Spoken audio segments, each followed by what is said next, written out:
We did it, folks. We did it. Yes, give yourselves a round of applause. ESPN has finally understood that they can't dance around this anymore. Just hold the L with 2024 and then just compare it to accept your L and then go and say all the positive things that you want to say after. No shame in that. ESPN finally admitted what they've been hiding all season.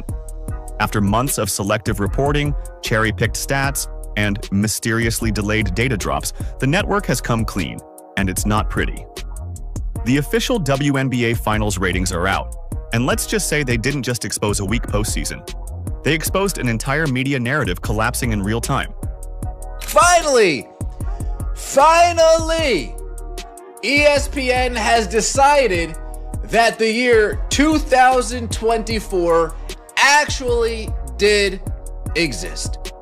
So often this season, whether it was the draft, All-Star game, so often they were comparing this year's numbers to 2023's numbers. Oh my gosh, but it's up if you compare it to 2 years ago.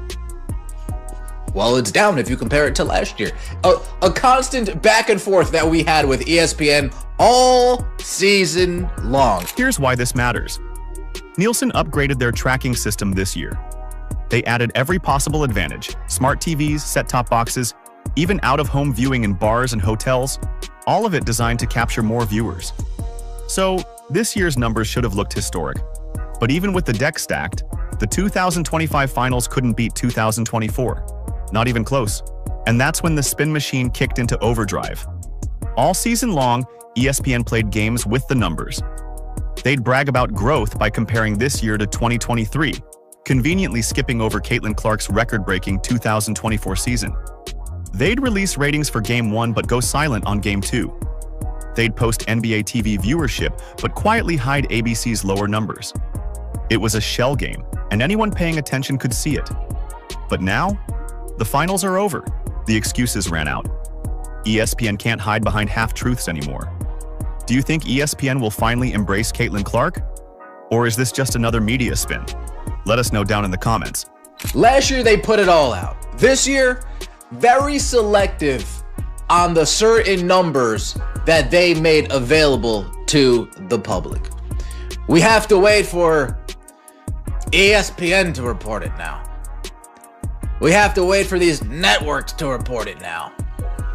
They don't give it to sports media anymore. They don't give it to TV ratings guy. They don't give it to any of these other programs anymore.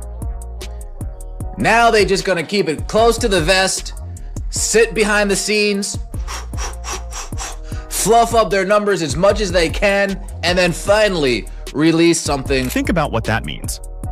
The so-called worldwide leader in sports has turned into a PR arm for the league, sitting in closed-door meetings massaging their own ratings before releasing them to the public. No independent verification, no raw data from analysts. Just ESPN in a boardroom trying to spin a 5% increase that only exists because they changed the way they count. And here's the kicker. That 5% bump is actually a massive failure when you look under the hood. Last year's postseason was tracked under the old system. This year's included millions of new devices, bar TVs, hotel streams, viewers that weren't even measured